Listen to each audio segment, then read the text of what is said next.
আপনি আমাকে কত রেস্টুরেন্টে কত হোটেলে নিয়ে গেছেন, টাইম পাস করছেন। এখন আপনি আমাকে ছাড়া অন্য একটা মেয়েকে বিয়ে করে সংসার করবেন। আমি মিডিয়াদের কাছে যাব, বড় স্যারদের কাছে যাব। ওকে, ঠিক আছে পারবে, তুমি যা খুশি করতে পারো, আমার কোনো কিছু যায় আসে না। তোমাকে আমি চিটাগাং ট্রান্সফার করতেছি 2 দিনের মধ্যে। কিন্তু আপনার পিছনে আমি লাগছি না, আপনার শেষটা আমি দেখে ছাড়বো। এরকম কত মেয়েদের সঙ্গে এরকম আপনি করছেন, কত মেয়েদের জীবন করছেন, সেটা তো এখন আমি বুঝতে পারছি। হ্যালো। হ্যাঁ পারবিন। হ্যাঁ স্যার, আপনি কোথায় আছেন? আমি তো গ্রামে আছি। আপনি কবে গ্রামে গিয়েছেন? 3 দিন হলো। 3 দিন হলো। আপনি নাকি গ্রামে বিয়ে করছেন আপনার পছন্দের মেয়েকে? আমি গ্রামে বিয়ে করেছি, সেটা তোমাকে কে বললো? বিষয়টা আসলে কে বললো সেটা আপনি জানতে চাচ্ছেন কেন? আপনি বিয়ে করেছেন সত্য কিনা সেটা আমাকে বলেন। আর আমি বিয়ে করবো কেন? বিয়ে করবেন কেন? বিয়ে আপনার প্রয়োজনে করছেন আপনি। হয়তো আমার প্রয়োজন আপনার কাছে শেষ হয়ে গেছে তাই আপনি বিয়ে করছেন। সত্য কিনা বলেন আমাকে। আরে না, তুমি এগুলো সব কার কথা শুনছো? যার কাছে শুনছি আপনি সঠিক কথা বলেন আমার সঙ্গে। বিয়ে করছেন কিনা? আরে পারবে, শোনো, আমি বিয়ে করি নাই তো। আপনি 1 সপ্তাহ ছুটি নিয়ে গেছেন, যাওয়ার 2 দিন পরে বিয়ে করছেন। এক আপনি সপ্তাহ না, পছন্দের মেয়েকে। 15 দিনের ছুটি আছে। তাহলে আপনি নিশ্চয়ই বিয়ের উদ্দেশ্যে নিয়েছেন ছুটিগুলো, নাহলে তো আপনি কখনো এরকম ছুটি কাটান না। লং টাইম ছুটি তো কখনোই আপনি দেখি নাই। তো ছুটি কাটানো কি এখন ভুল হয়ে গেছে? আর বিয়ে, এসব তোমাকে কে বললো? আর বিয়ে করলে তোমার কি? এই তো আসল কথাই আসছেন। বিয়ে করলে আমার কি মানে? আপনি আমার সঙ্গে সবকিছু করলেন, আপনি আমাকে আশা দেখাইলেন, আপনি কত জায়গায় আমার সঙ্গে কত কি করলেন। এখন আপনি এই কথা বলছেন যে বিয়ে করলে আমার কি? আপনি কি ভাবছেন? এটা তোমার সাথে যা করছি, দুজনের ইচ্ছাকৃত করছি, ঠিক? করছেন ঠিক আছে, প্রত্যেকটা পুরুষেরও বিয়ের দরকার হয়, মেয়েদেরও বিয়ের দরকার হয়। কিন্তু আপনি আমাকে কি আশা দেখেছিলেন? কি বলছিলেন আপনি আমাকে? তোমাকে আমি বিয়েটা কি? তো বিয়েটা তো আমার সঙ্গেই হওয়ার কথা ছিল আপনার। হ্যাঁ, তোমার সাথে হওয়ার কথা, তোমাকে বলছি আমি বিয়ে করব।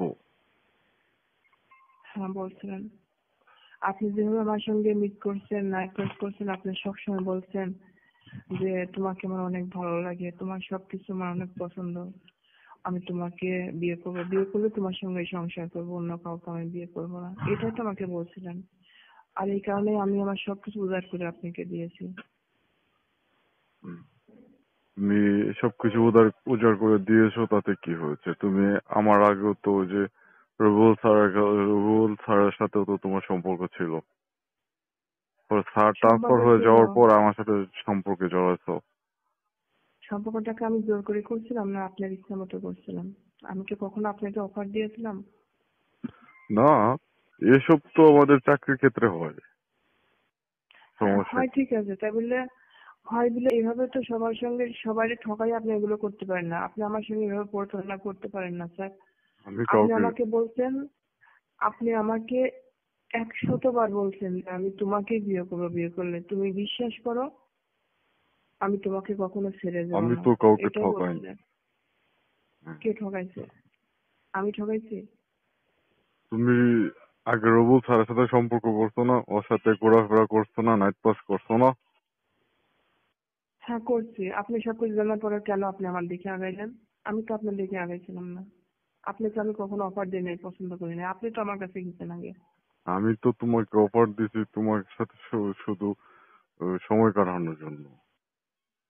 আপনি জানেন যে আমি অবিবাহিত একটা মেয়ে, ওই স্যারের সঙ্গে আমি টাইম পাস করছি, ঠিক আছে।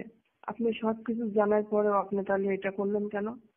আপনি এমন কোনো হোটেলে নাই যে আমার সঙ্গে রাত করেন নাই, এটা সেটা করেন নাই। আবার আপনি কক্সবাজার নিয়ে গেছেন, আমার সঙ্গে কত কি করলেন। শুধু একমাত্র আপনাকে বিশ্বাস করছি, সেই কারণেই আপনাকে আমি সবকিছু উজাড় করে দিয়েছি। তো আপনি কি? এই কারণে করতে পারেন না আমার সঙ্গে। হুম, আমি তোমার সাথে কোনো হ্যালো। ছলনা করিনি, বুঝছো? স্যার আপনি এটা ভাবেন না। এটা কখনোই ভাবেন না যে আপনি একজন বড় স্যার, এই জন্য আপনাকে দেখে আমি ভয় পাবো।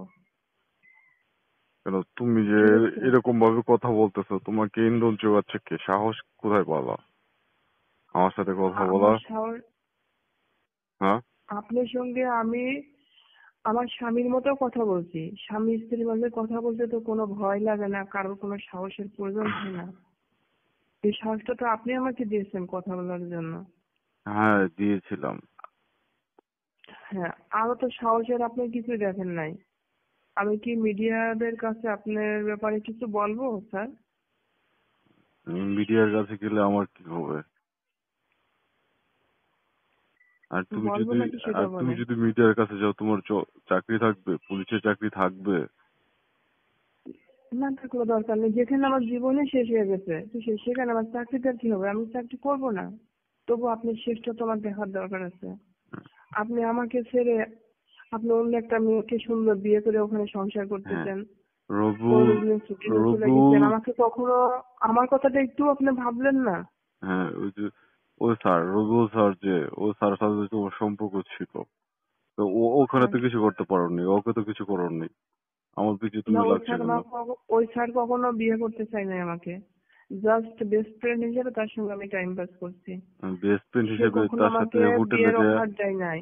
বেস্ট ফ্রেন্ড হ্যাঁ, হিসেবে তার সাথে হোটেলে যে রাত কাটাইছো? আপনি সবকিছু জানার পরে আপনি কেন আমার কাছে গেলেন? ওটা তো আপনার জানার কোনো প্রয়োজন নেই স্যার। কেন সেটা যে আপনি ওই বিষয় নিয়ে কথা বলছেন? হ্যাঁ, রবুল আপনিও তো কত মেয়ের সঙ্গে টাইম পাস করছেন, আমি কেন? আমার চোখের আড়ালো আমি যখন ওখানে চাকরি করছি না, চাকরি জয়েন করার আগে আপনি তো কত মেয়ের সঙ্গে রাত কাটাইছেন। সেটাও তুমি জানো অনেক মিশে, তাহলে তুমি আমার কাছে আসলা কেন? ওটা জানতে পারছি পরে, যখন আপনি ছুটি নিয়ে গেছেন।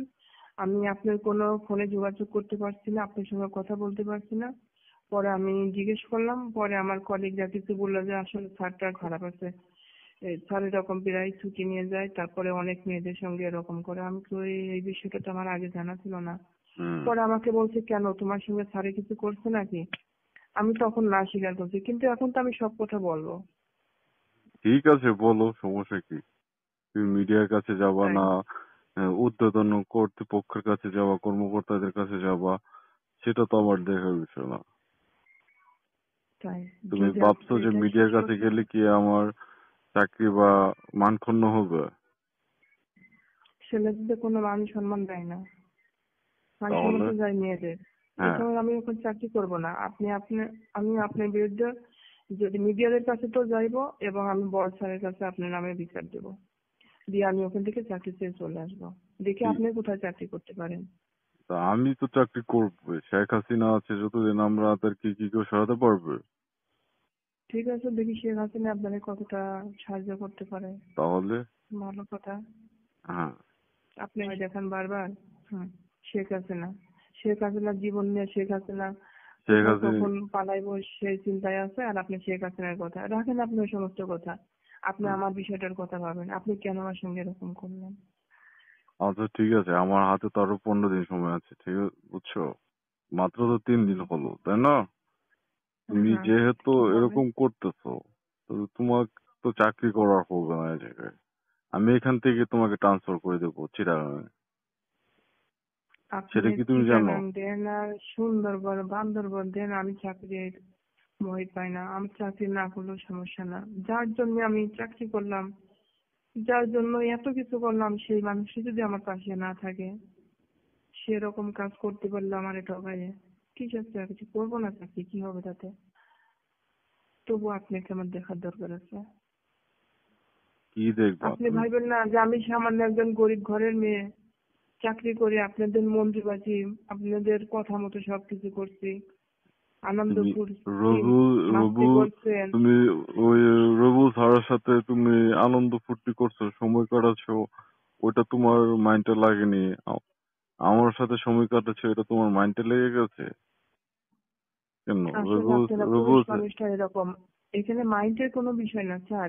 আপনি তো আমাকে শুরু থেকে শুধু বলছেন তোমাকে অনেক ভালো লাগে, আমি উম, তোমাকে বিয়ে করব। বিয়ে করতে হলে আমি শোনো, তোমাকেই তুমি করব। তো পুলিশে চাকরি হয়েছে তোমার বেশ কিছুদিন, এসব আমাদের মাঝখানে যে কার্যক্রম হয়েছে, এইসব কাজকর্ম সকল পুলিশদের মাঝখানে হামেশাই হয়।